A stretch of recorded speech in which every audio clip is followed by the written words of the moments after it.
I'm going to make a series of videos very as swiftly as I can. It is 12:02 a.m. on August 24th, 2020. I'm going to say first and upfront that in 2017, I was involved with court cases in the Supreme Court of Texas that had very important dates on August 24th of 2020, including what could be considered a transfer of accounts after a termination. And last week, there was an announcement that a opposition political candidate from before in Russia had been made sick. The ironic thing is the symptomatology and the way it was responded to sounds remarkably like a lot of what is classified as COVID 19 on one level, but on another level, it's not. Let me tell you, I can't give you all the information that's been going into effect, but a lot of what I've been dealing with, especially for the last 4 to 5 days, is directly 100% that accurate connected to release of information about the situation connected to him. And I just reviewed what is set for printing in tomorrow, or rather today, but in the morning, printing for the Federal Register is terrifying right now. And I don't mean terrifying like panic, but it's like we need to act. I'm looking right now at pages of the Federal Register, pages 52053, Monday, August 24th, 2020, volume 85, number 164. And right, this is for the Federal Emergency Management Agency, 44 CFR, Part 64. Suspension of community eligibility. This is under the Department of Homeland Security as a heading. And it says this rule identifies communities where the sale of flood insurance has been authorized that are scheduled for suspension on the effective dates listed within this rule because of non-compliance with the floodplain management requirements of the program. So the thing is if you look at the locations of these communities, this is something else. They are using this FEMA suspension for some sort of operationalization. And I believe that this is a clear and present danger, and that whoever authorized this is doing so outside of any constitutional jurisdiction. It is not covered as a covert action.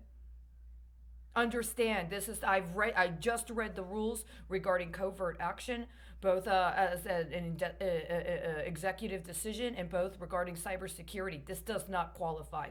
If nothing else, this could have been forestalled and prevented with appropriate application of constitutional considerations in 2017.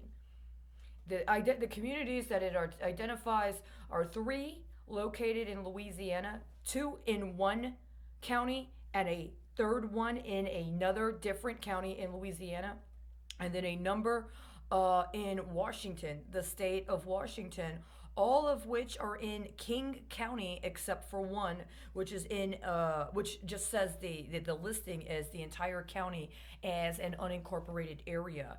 There are 1, 2, 3, 4, 5, 6, 7, 8, 9, 10, 11, 12, 13, 14, 15, 16, 17, 18, 19, 20, 21, 22, 23, 24. Ah, dear goodness, they did not. There are 24 municipalities listed in King County, Washington, 3 in Louisiana, 2 in Wynn Parish, 1 in Jackson. Now, there was an announcement earlier this week that the mayor of, I believe, Jackson, Mississippi, had called for a quarantine for 14 days. And I wasn't exactly sure what it was that was compelling him to make that issue, except that there had been public notices concerning shootings in Chicago that referenced Mississippi, that I was concerned were part of public statements. It could potentially be involved with some sort of domestic unrest there. Is this what he was talking about? This went into effect. It says that the dates of effect were August 19th of 2020.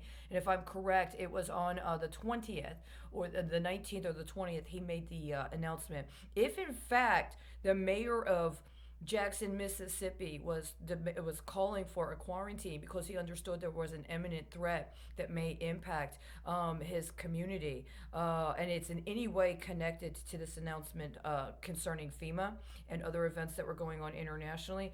I just want to acknowledge that I am aware, and I do consider it to be an actionable offense that demands the highest levels of national security engage and intervene. This should not be published. This should not. The things that I've just found in the Federal Register are absolutely alarming, and it's absolutely 100% premeditated. We need to find out who authorized the publication of this and specific other notations or other orders in the Federal Register, especially in the kind of sequence they did at this time. This is an imminent situation. Whoever is surveilling me has to understand this as a national security threat. And this is not just about allowing for a simulation or an isolation within Texas that thinks it has this authority, because I understand that somebody in another state that has been directly impacted by this pattern of terroristic activity, domestic terrorist activity, has already taken what he can do as an effective measure to try to secure and safeguard his community. So somebody needs to fucking act. This is completely unacceptable. This needs to be called out, and whatever this is connected to needs to have immediate action tomorrow.